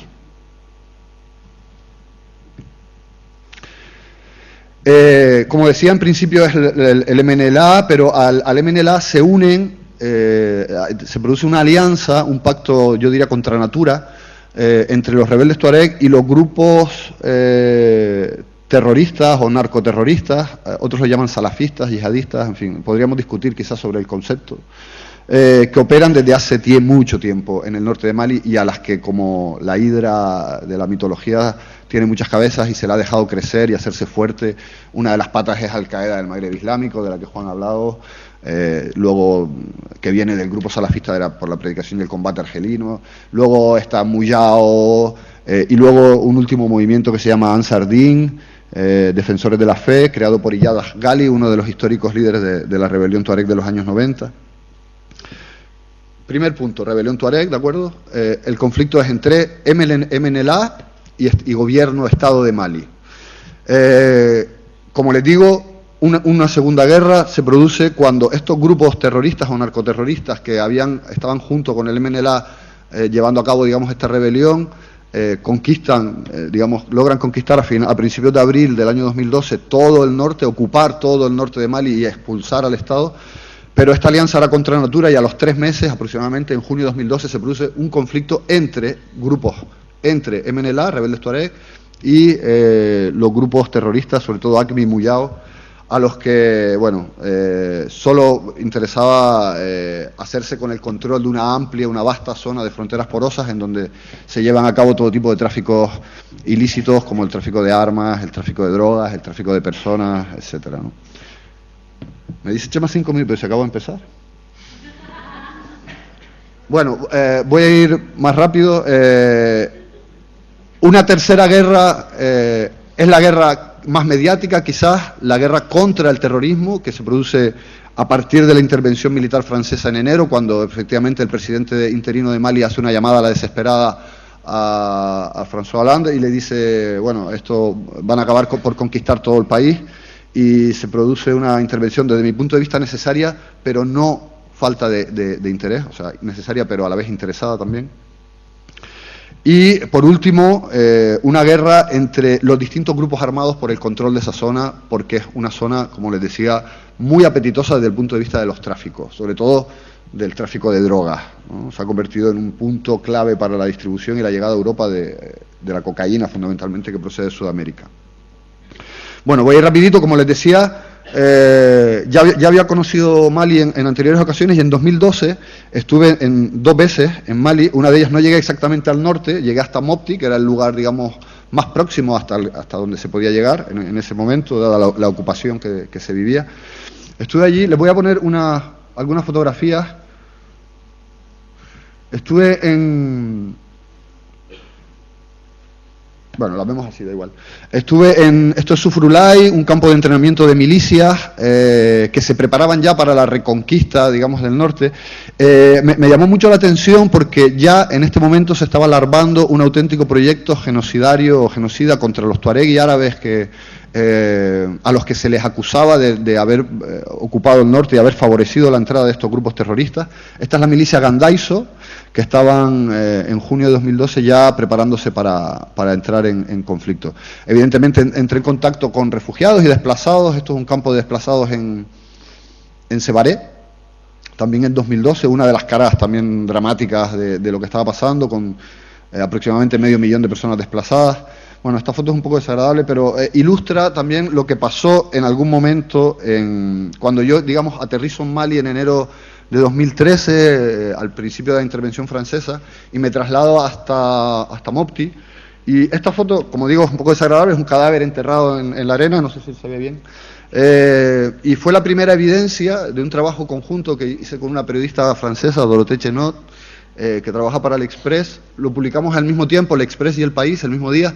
Una investigación conjunta que hicimos sobre las primeras evidencias de ejecuciones extrajudiciales y torturas y asesinatos sumarios llevados a cabo por el ejército de Mali y fuerzas paramilitares con la complacencia del ejército francés en los primeros días de la intervención militar francesa. El trabajo para los medios de comunicación no fue fácil. En aquellos días se nos bloqueaba el acceso a las zonas de conflicto permanentemente. Esto es Kona. Fue la primera gran batalla de la intervención de la Operación Serval. Pudimos entrar 13 días después de la batalla. Como se imaginarán, ya se había producido pues toda la correspondiente limpieza y adesentamiento del lugar, pese a lo cual, bueno, vimos algunas fosas comunes y algunos cadáveres y tal, pero bueno, simplemente por decirles que realmente se nos trató de impedir siempre de manera permanente el acceso a las zonas más calientes, ¿no? Por supuesto, por el otro lado del conflicto, los grupos ACMI, etcétera, pues era imposible negociar nada para poder llegar, dado que el riesgo de asesinato o de secuestro es muy alto, ¿no? Al final, como es lógico, el río se desborda y conseguimos ir llegando a Tombuctú, a Gao y luego a Kidal, ¿no? Esto es Tombuctú. A finales de enero, a los pocos días de la liberación, bueno, pues los soldados franceses, esto es cerca de la mezquita de Djingayeber. Impresiona ver un lugar histórico y con un valor simbólico tan importante, ¿no?, como Tombuctú, desde el punto de vista del saber, de la cultura, ocupado por el ejército francés, ¿no? Era bastante impresionante, ¿no?, ver esto. Esto es la gendarmería de Tombuctú, bombardeada por los aviones franceses antes de la ocupación. Y bueno, esta foto a mí me parece también muy interesante, ¿no?, porque saben que estos grupos que se refugian en el discurso del Islam para llevar a cabo todo tipo de bandidaje y negocios ilícitos, consideran que el rostro humano no se puede pintar, ¿no? Pero bueno, también el de la sirenita y el de Mickey, ¿no?, como se ve aquí, también se empeñaron en ocultarlo, ¿no? Quemaron manuscritos, destrozaron mausoleos. Bueno, es una historia de alguna manera conocida, ¿no? Voy terminando, Chema. La primera ciudad a la que llego es Tombuctú, la primera de las ciudades ocupadas, y me encuentro en una ciudad que había vivido 10 meses de ocupación, conmocionada por estos 10 meses difíciles que habían vivido. No fue fácil llegar. La operación Serval solamente accedió a que se empotraran con ellos determinados periodistas, mayoritariamente franceses, mayoritariamente de grandes medios y mayoritariamente de medios de comunicación públicos, en primer lugar, o grandes agencias, pero ni siquiera cuando organizaban algún tipo de viaje en avión. Luego tuve la ocasión de volar con ellos, pero luego, bueno, recuerdo hacer una llamada al jefe de comunicación de la operación Serval para decirle, bueno, hay plaza en el avión que va a Gao, y decirme, bueno, hay un vuelo para periodistas, pero no para todos, ¿no? Yo era un pobre freelance español y bueno, no tenía acceso, digamos, a los medios que otros sí tenían, ¿no? Como les digo, primero Tombuctú y luego me traslado hasta Gao, en donde, bueno, se producen atentados suicidas. Este en concreto fue el primer atentado suicida en la historia de Mali. Un chico con explosivos adosados a su cuerpo en el control de Burem, de la ruta de Burem, que se hace saltar por los aires. Detenciones, ataques.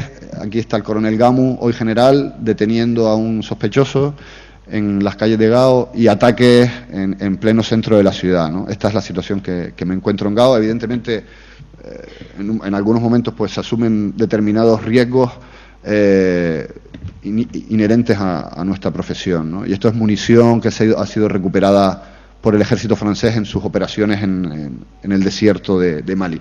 Termino ya con una reflexión. Desde mi punto de vista, la operación militar francesa era necesaria. Había que frenar lo que estaba ocurriendo en Mali, fundamentalmente desde el punto de vista del sufrimiento de la población civil. Pero, como les digo, es interesada. O sea, los estados, decía alguien, los estados no tienen amigos, tienen intereses. Y evidentemente Francia intervino allí porque le interesaba mantener la estabilidad en una zona, ya saben, el uranio en Níger es muy importante para Francia, ¿no? Pero dos cositas nada más con respecto a la gestión de que desde mi punto de vista los militares franceses hicieron del conflicto. En primer lugar, el tema de derechos humanos, les hablé antes muy rápidamente.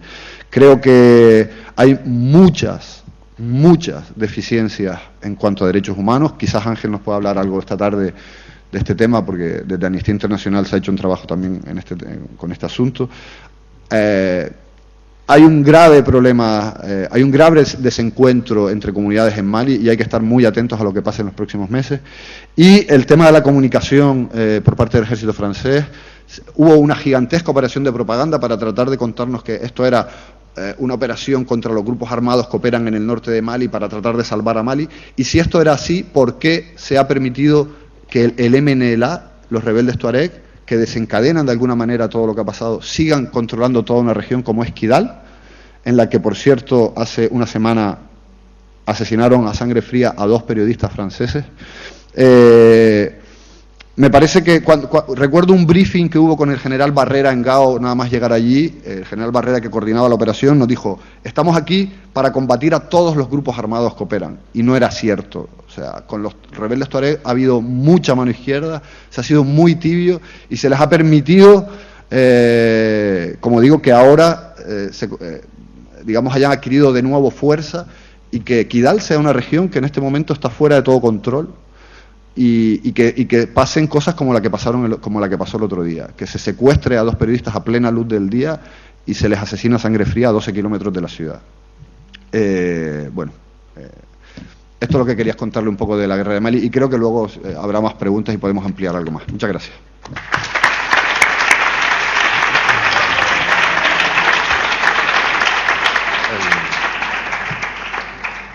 Coste que para mí siempre es un placer escuchar a Pepe, y anoche estuvimos hasta altas horas hablando, de hecho, y que si apremiamos un poco en el tiempo es para intentar cumplir con el horario establecido, que vamos con un poquito de retraso, y sobre todo porque la organización está muy interesada en que ustedes, los que están a ese lado, puedan preguntar pues a estos 3 ponentes y también a los siguientes.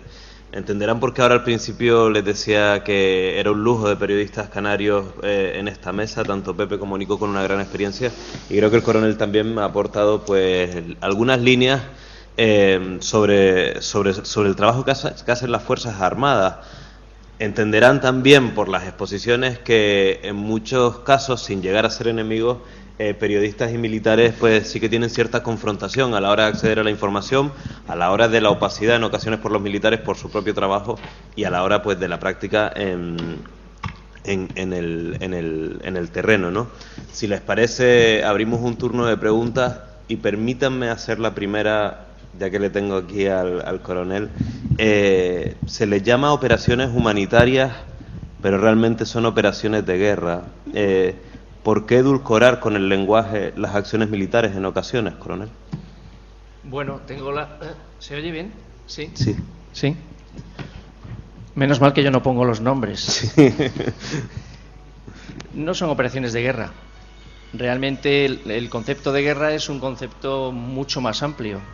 Tiene que haber una declaración, tiene que haber contendientes, tiene que haber una confrontación directa entre 2 bandos, 3, los que sean.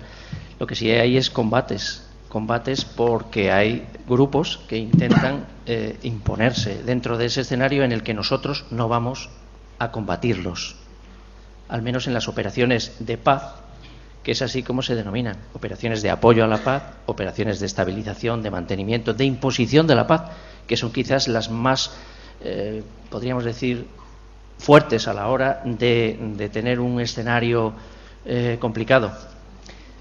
El mandato es el que nos dice qué es lo que tenemos que hacer en esa operación, y el mandato viene de Naciones Unidas y viene de un acuerdo internacional para que en el seno de la OTAN, en el seno de la Unión Europea o de la organización que sea, nosotros intervenimos con unos cometidos en una zona de acción.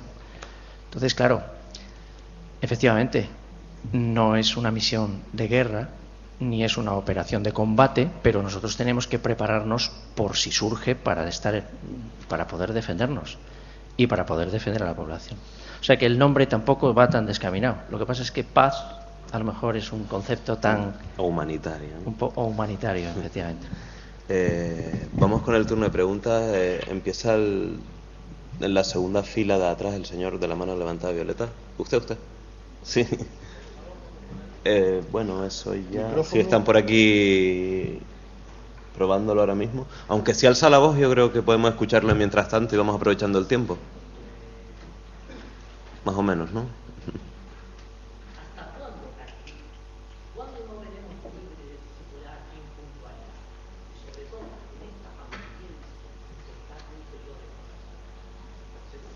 Espere, vamos a llevarle el micrófono porque no lo escuchan. Ahí va. Disculpe. Fui demasiado optimista a lo mejor.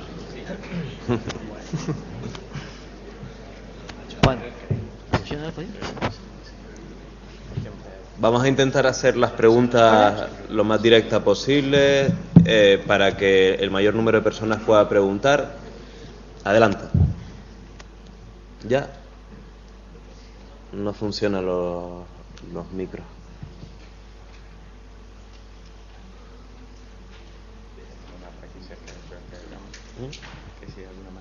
Sí, no sé si alguna en la primera fila a lo mejor. Vale. No sé si alguna pregunta en la primera fila a lo mejor, el de las primeras filas que podamos escuchar con permiso del compañero de atrás mientras arreglamos el asunto de los micros. No.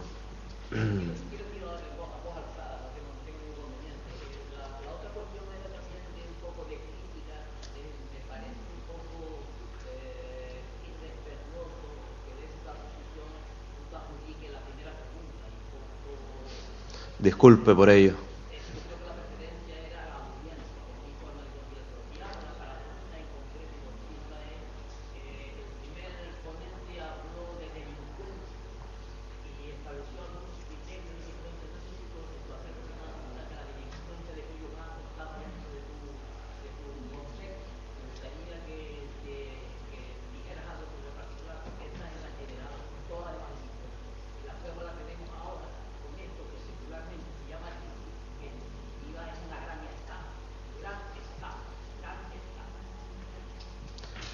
¿Escucha? No sé si la ha escuchado. Bueno, me ha parecido entender que lo que quería saber es, en ese concepto de delincuentes, de los grupos que están en la zona, que se puede englobar o por qué ese concepto de delincuentes, ¿no? Más o menos, la idea. Es fácil generalizar en esos grupos y decir que todos son terroristas o decir que todos son islamistas radicales, yihadistas, gente que lucha por conceptos religiosos, por cambiar las normas de un país y que no se occidentalice, que siga siendo la Sharia, la ley islámica. Yo creo que no. Yo creo que ahí puede que haya alguno de esos, pero la inmensa mayoría son grupos que están aprovechándose de una situación que les permite, mediante una delincuencia a un nivel exagerado, a lo mejor delincuencia no es la palabra porque es muy suave, crimen organizado, tráficos ilegales de personas, de drogas, armas, de todo, y están todos mezclados.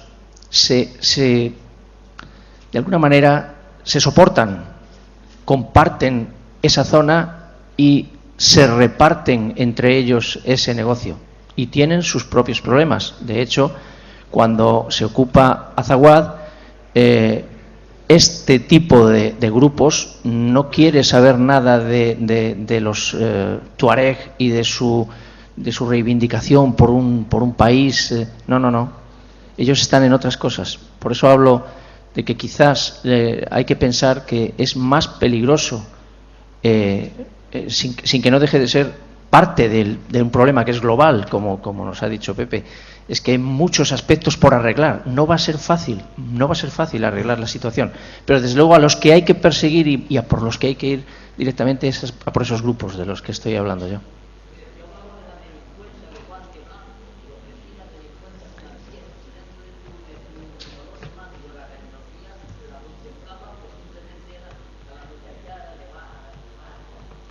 Me he quedado en Malí y por eso no puedo opinar de otro tipo de delincuencia, que efectivamente seguro que la hay, pero que yo pensaba que no era el tema de este foro. Y desde luego no soy yo quien para hablar de estas cosas. De todas maneras, le agradezco la pregunta. Más cuestiones. No sé si el compañero... Sí, por aquí, un segundo por aquí abajo primero, del chico del jersey a rayas. ¿Hay micrófono al final? No hay micrófono. Sí, por favor.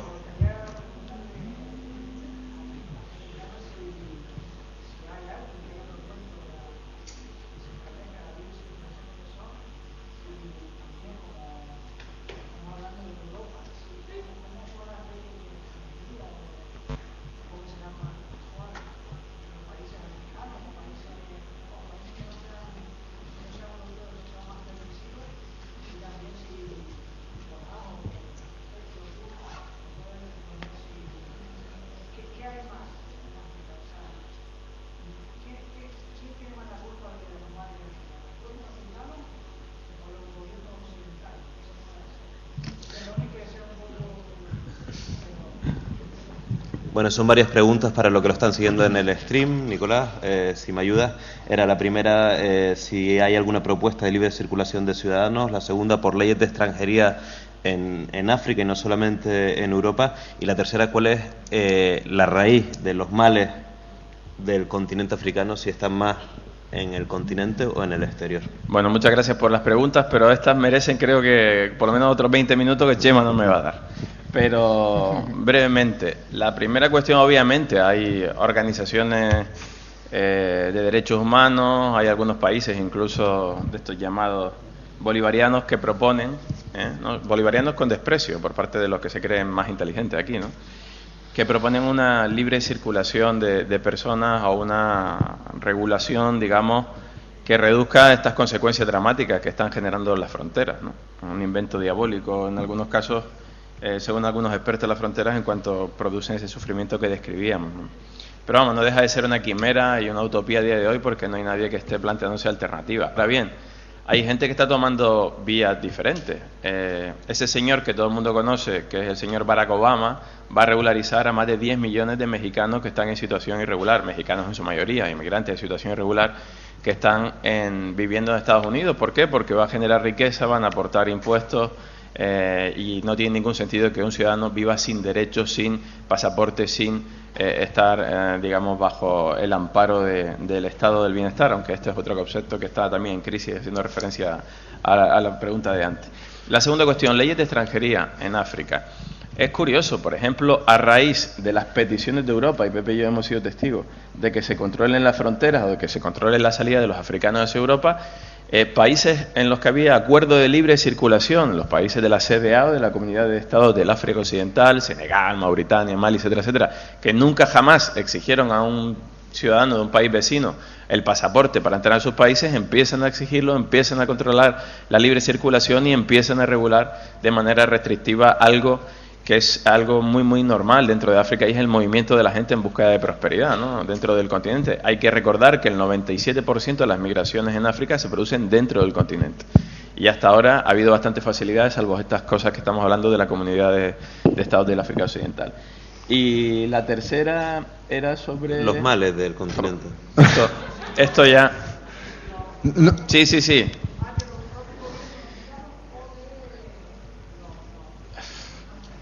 Yo creo que aquí tenemos que hacer diferenciaciones de los 54 estados, ¿no? Cada uno es una realidad diferente y tendríamos que ser un poco más precisos, pero evidentemente el peso de la mala descolonización está ahí, las consecuencias se siguen pagando a día de hoy. Y yo hablaría de una influencia. ¿Los propios africanos tienen culpa? En muchos países sí, obviamente, ¿no? Determinados grupúsculos, dictadores, donde ahora vamos a jugar un partido de fútbol, por cierto, sin ningún tipo de escrúpulos, pues siguen sometiendo a la gente, ¿no? Como en el caso de Guinea Ecuatorial, y ahí va la selección española a hacer caja a Guinea Ecuatorial, pero señores, no se han enterado de lo que hace este señor con la población, de la situación de pobreza que hay en el país, que no hay países en África prósperos, interesantes para hacer un partido, ¿no? Un poco por ponerte un ejemplo de un país que padece consecuencias de las malas decisiones de sus propios gobernantes, ¿no? Por poner un foco concreto. Hay muchas realidades diferentes, y luego está, desde mi punto de vista, las consecuencias que generan las transnacionales, las multinacionales sobre África. Es decir, si analizamos las grandes empresas de tecnología, el efecto que tienen sobre la guerra del Congo, sobre los minerales, sobre las baterías que todos tenemos en nuestros teléfonos móviles o sobre determinados materiales para equipos informáticos, veremos que parece ser, o no se habla tanto de ello, pero las consecuencias que se generan sobre la población son muy muy grandes, en cuanto a que cronifica una guerra, en el caso del Congo, de la República Democrática del Congo, que lleva más de 20 años. Pero ya te digo, son trazos muy generales, tendríamos que sentarnos a hablar mucho tiempo, pero en todo caso planteas preguntas muy interesantes, ¿no? Cosas que se deberían plantear todos en algún momento, y sobre todo cuando aquellos que toman decisiones deberían de alguna manera empezar a cambiar las cosas. Más cuestiones, creo que había una arriba, ¿verdad? Ahora vamos arriba. Y Ángel, ¿alguna más en este último primer turno de preguntas? Vale, pues hacemos arriba Ángel y el compañero. Para los estudiantes de una universidad como esta, periférica, pequeña, interesante, pero que vayan de aquí sabiendo el mensaje antes de ese café, que son gente joven que a lo mejor la primera vez se acerca a África o a la crisis humanitaria. Mi pregunta para los periodistas es ¿qué mensajes positivos deberían, para que sea un hashtag ahora en el café que digan, me voy de la jornada sabiendo que África es, y pon 3 segunditos más de África es, que no se vayan pensando, coño, que tú matarás, coño, que tú exagero, mejor viaja a la Gomera, que es menos peligroso. que un título me dice que se queda aquí vaya diciendo, me quiero ser reportero, quiero ir a Mali, que a lo mejor dentro de 10 años Mali está mucho mejor que España, así que eso es fácil. Por lo mal que va, lo que lleva. Un mensaje positivo para que se vayan diciendo, no me voy de la jornada pensando que África es guerra, África es muerte, que miedo da, cuando vea a un negro por la calle me cambio hacia por caso. Por favor, un mensaje positivo para el tema que estoy estudiando aquí. De acuerdo.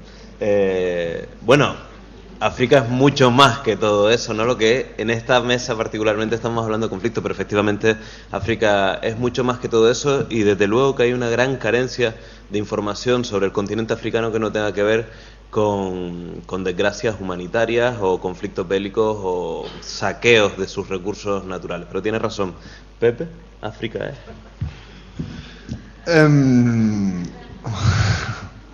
Bueno, antes que nada, porque me quedé luego con las ganas de comentar, cuando hablaba de si es culpa de los gobiernos africanos o de los gobiernos europeos, esta es una pregunta recurrente, ¿no? Y tiene que ver también con nuestra mirada, ¿no? Y no voy a dar respuesta, bueno, yo tengo mi opinión, que es que yo creo que hay responsabilidad compartida, ¿no? Evidentemente entre ciertas élites africanas y probablemente aspectos como los que ha comentado Nicolás, que tienen que ver con la descolonización, las multinacionales, etcétera, ¿no? Pero me gusta contar una anécdota. Yo, por razones personales, paso mucho tiempo en la Comunidad Valenciana y hace cosa de 1 año y medio, en pleno, bueno, hablaba con un buen amigo allí, en Alicante, y me decía, joder, Pepe, es que tú ahora vives en África, ese sitio que está lleno de gobiernos corruptos, ¿no? Y era justo cuando estaba cayendo lo de Camps, de los trajes, de el circuito de Fórmula 1, lo del aeropuerto de Castellón y tal. Y yo le miraba y le decía, madre mía del Señor, ¿no? Es como esta capacidad que tenemos para ver en los otros y la incapacidad que tenemos para ver en nosotros mismos, ¿no? Y bueno, era la anécdota, ¿no? Y África para mí es futuro. O sea, es presente, desde luego, un presente cada vez mejor. Ahí están los indicadores, es que no me estoy inventando nada. El otro día estuve cubriendo la visita de Obama en Senegal y Obama no va allí porque, en fin, porque se le ocurrió, no, va allí porque sabe que hay un futuro, hay un mercado, hay posibilidades, hay crecimiento, hay los chinos y los indios y los brasileños lo saben, se han dado cuenta mucho antes que nosotros, ¿no? Y están allí mucho más que Estados Unidos y desde mi punto de vista tiene un brillante futuro si todas estas cosas se van arreglando también, ¿no? Porque efectivamente no vamos a negar que hay problemas, pero para contar la historia completa de África hay que hablar de muchas cosas en positivo que se están haciendo allí. Creo que tienes toda la razón y que ese palito que nos has dado yo creo que tiene, pero sí que efectivamente estamos en un contexto de hablando en una mesa de conflictos, pero si hay que ponerle un nombre o una palabra, para mí África es futuro. Nicolás. Para mí África es una maravilla. O sea, yo me voy de vacaciones a África, no tengan ningún problema. África tiene muchísimas realidades. Aquí al lado tienen vuelos directos a Marruecos, que es un país muy interesante, más allá de las cuestiones políticas o de quién gobierna, etcétera, etcétera. No sé, cualquier atardecer en el Bandargan, en Mauritania, es una maravilla. Lo único que se tienen que informar previamente de a qué sitios son interesantes ir o no. Aquí hay una gran viajera como Rosa María Calaf, que acaba de estar por Madagascar, otro sitio increíble. O sea, África es mucho, África es cultura. A mí me ha enseñado mucho más culturalmente la familia africana, la familia extensa africana, que en muchos muchos continentes. Hay una tradición oral, por ejemplo, en el país Dogon, en Mali y en Senegal, que es absolutamente apasionante. La Bienal de Cine Africano, que tuve la ocasión de conocer en un viaje con Casa África, que se organiza cada 2 años en Ouagadougou, la capital de Burkina Faso. Es impresionante ver la producción cinematográfica, documental que tiene el continente africano. Son realidades que es verdad, y te tomo la crítica por ese sentido, de la que no solemos hablar en los medios de comunicación. Pero desgraciadamente lo bueno o lo positivo no suele ocupar mucho espacio en los medios de comunicación, ¿no? Pero vamos, África para mí es eso, esperanza, ilusión, y ojalá todos se hagan expertos en África y salen más de África. Sería muy buena noticia. Y también, mucha competencia eso. Y también por el lugar donde estamos es quizás interesante decir que África, y particularmente África Occidental, es el lugar de influencia de Canarias de forma natural. Y nosotros, particularmente desde Guinguimbali, que es este portal especializado en África que pusimos en marcha hace 3 años, en lo que nos hemos empeñado es que de Canarias salgan periodistas muy especializados en África, porque creemos que creemos que tenemos las condiciones geográficas naturales y creemos que en Canarias hay talento e interés para ello. Ángel, si te parece. Yo quiero hacer una pregunta, aprovechando que el Coronel Sevilla pues ha intervenido primero y bueno, pues nos ha contado de su participación o el despliegue de tropas españolas en Afganistán, un poco al hilo de lo que comentaba un poco de lo que comentaba Pepe, porque siempre los periodistas y las organizaciones de derechos humanos llegamos tarde, llegamos cuando pues, en fin, pues sean pues el conflicto pues, se ha cometido pues, algún tipo de violación de derechos humanos, como él hablaba, por ejemplo, del ejército francés por la aquiescencia hacia las ejecuciones extrajudiciales que se produjeron en Mali.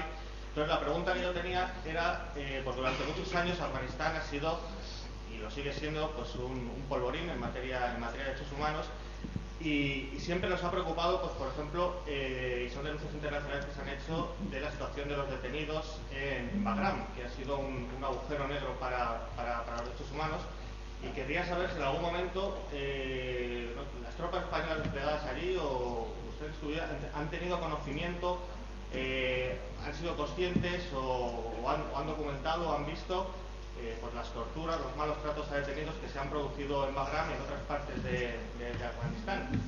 Es una cuestión que siempre nos llama mucho la atención, porque como digo, siempre llegamos tarde cuando eso ha ocurrido, y bueno, saber si eso lo han visto o han sabido que existía y en fin, ¿qué opinaba de ello? Bueno, por parte nuestra, desde luego, lógicamente no, porque entre otras cosas no hemos tenido ningún cometido de custodia de prisioneros de ningún grupo insurgente en Afganistán. Yo he sido el jefe del contingente en el año 2011 de las fuerzas de aquí del Mando de Canarias que desplegaron en 6 meses allí en la provincia de Badghis. Yo, más que hablar de esa violación de derechos humanos o ese trato vejatorio sistemático de un prisionero o de un débil en general, porque estamos hablando no solo de alguien que ha sido capturado, sino de gente pobre, de gente sin recursos y de gente que viene a pedir lo que fuera. Yo no lo he visto nunca, todo lo contrario. Precisamente porque ya cuando hemos llegado nosotros en el 2000, bueno, nosotros llevamos mucho tiempo llegando allí, pero el contingente que yo mandaba, los sistemas tanto de la policía local como de la policía, llamémosle Policía Nacional de Afganistán, el Afghan National Police, ya habían cambiado. Eso para empezar. O sea, que habían aprendido que ese tipo de cosas no se pueden hacer. Pero aparte de eso, nosotros tampoco nos hemos metido en la forma de solucionar los conflictos en una tribu perdida en un pueblo lejano de la provincia. Yo recuerdo una vez que fui a una reunión con el gobernador de la provincia y llegué un poco antes, la costumbre militar de ser tan puntuales que en estos países no vale para nada. Pero el gobernador, lógicamente, a mí me tenía considerado como la autoridad de la OTAN en la provincia y me hizo pasar, además éramos amigos. Yo iba con mi intérprete y con el jefe de la plana mayor y esperé tranquilamente tomando un té en el mismo salón en el que luego iba a ser la reunión con el general de la brigada afgana, con el jefe de la policía de la provincia, con todo el mundo. Y vi unos señores venerables que estaban discutiendo, por supuesto no quise ni atender a nada, yo no era mi tema, pero cuando terminamos la reunión, mi intérprete me dijo que aquellos señores estaban discutiendo la forma de vengar una afrenta que había habido en su pueblo y que estaban discutiendo, cosa increíble, con el gobernador de la provincia, establecido dentro de este sistema de gobierno que pretendemos que Afganistán lleve a cabo, si mataban al hijo de uno o al primo del otro, o de qué manera lo podían dar, porque lo suyo era matar al hijo del otro. Y gracias al gobernador, que en ese momento pues los convenció más o menos, pues habría algún pago o alguna historia para evitarlo. Bueno, pues no sé si esos son derechos humanos o no sabría cómo definirlo, pero desde luego nosotros, todos los que hemos estado en ese escenario, cooperantes, diplomáticos, militares, les hemos dicho que hay otras formas de hacer las cosas y que hay que proteger precisamente a esa persona, a ese débil que no tiene la culpa y que realmente tiene que tener derecho a tener un futuro mejor. En cuestión de presos no hemos visto nada, porque además estábamos muy perdidos en nuestro pueblo. Este, sin duda, el tema que ha puesto Ángel Gonzalo sobre la mesa es un tema delicado. Rosa María, creo que estaba prevista una pregunta más y quizás luego hay una siguiente mesa redonda en la que también estarán los tres conferenciantes. Podemos ampliar, si te parece. Disculpe. Sí. Una pregunta para Pepe. Nos hablaste de la fraternidad del pueblo maliense, ¿no? de la acogida que dan, pero inmediatamente también estuviste hablando sobre factores exógenos de por qué se produjo la guerra de Mali, que independientemente luego has dado una pincelada de ciertas cosas por ahí. Quería preguntarte, porque me dio la impresión de que por premura de tiempo te dejaste cosas fuera. Entonces quería ver si podías matizar algo o si crees que había algo que matizar en esos factores exógenos de por qué se produjo la guerra de Mali. Sí, bueno, cuando hablaba de factores exógenos estaba pensando y me estaba refiriendo a algo de lo que Juan Sevilla también ha hablado, y es la lenta llegada a toda la zona del Sahel de todos estos grupos armados que lo han convertido en una suerte de zona franca para llevar a cabo actividades ilícitas, y que han utilizado la religión como herramienta para penetrar, establecer alianzas con la población local y captar adeptos, ¿no? Ahí está, por ejemplo, en Gao, la procedencia de muchos de los jóvenes combatientes o de los jóvenes adeptos a estos grupos que son propios del norte de Mali, está muy vinculada con la existencia de sectas radicales que tienen una manera de ver el Islam que no tiene nada que ver con la manera en que se ha visto el Islam y se ha vivido el Islam en Mali, ¿no? Cuando hablo de factores exógenos me refiero a eso, o sea, y fundamentalmente los grandes líderes y jefes de cátiva de estos grupos, casi ninguno es maliense, quiero decir, son gente que procede de otros lugares. Sobre todo me refería a eso.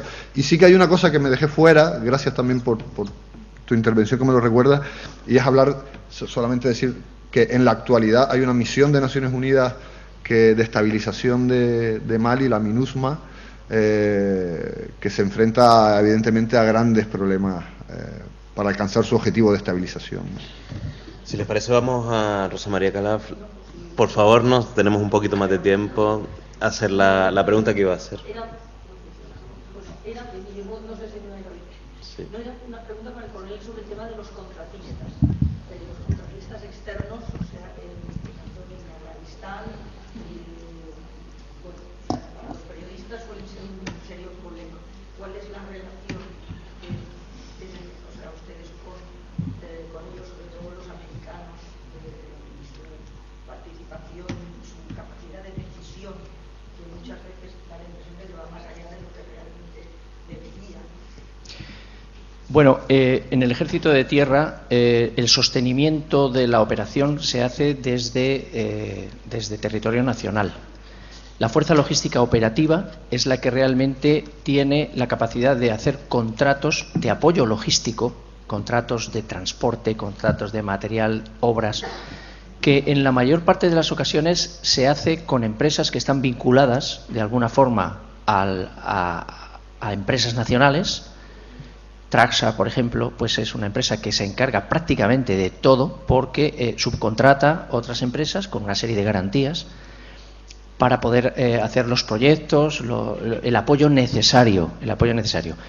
Otra cosa sería los contratos para realizar obras de infraestructura o mejoras, proyectos humanitarios para apoyo a la población civil, que normalmente los lleva la parte civil del equipo de reconstrucción provincial, AECID, la Agencia Española de Cooperación Internacional y Desarrollo, y que tiene unos créditos a través de donantes o a través de... Nosotros hemos funcionado fundamentalmente con una serie de créditos establecidos por la Fuerza Logística Operativa, el Ejército de Tierra, para cubrir las necesidades de la misión, y luego aparte con créditos que venían normalmente en especies de empresas que ofrecían ayuda humanitaria del tipo que fuera y que nosotros repartíamos.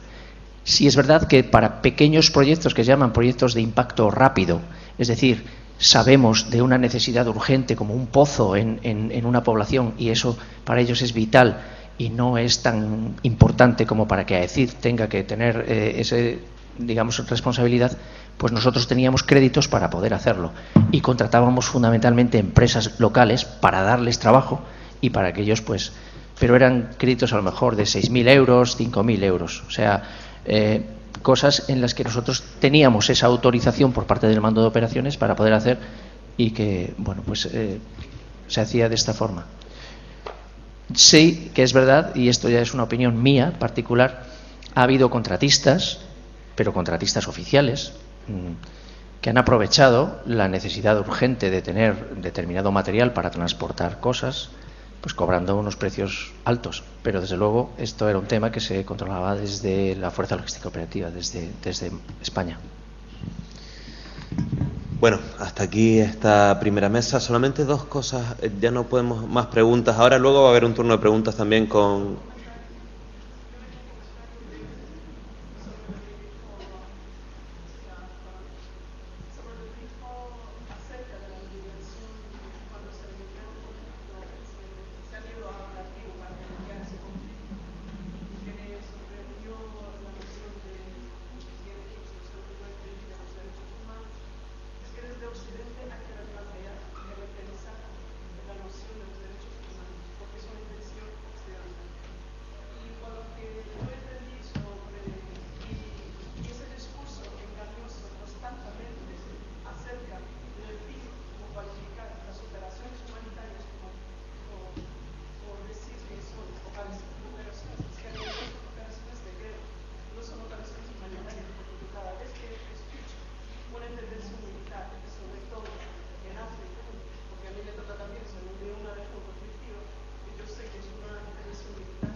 Bien.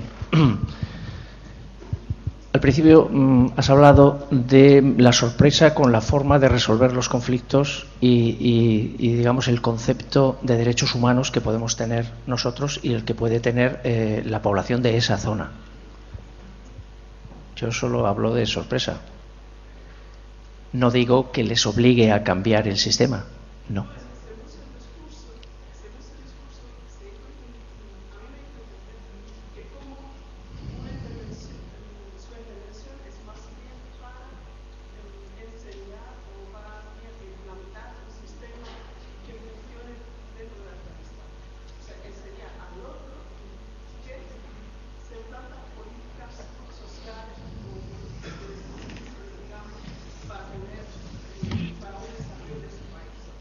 Bien. Sí.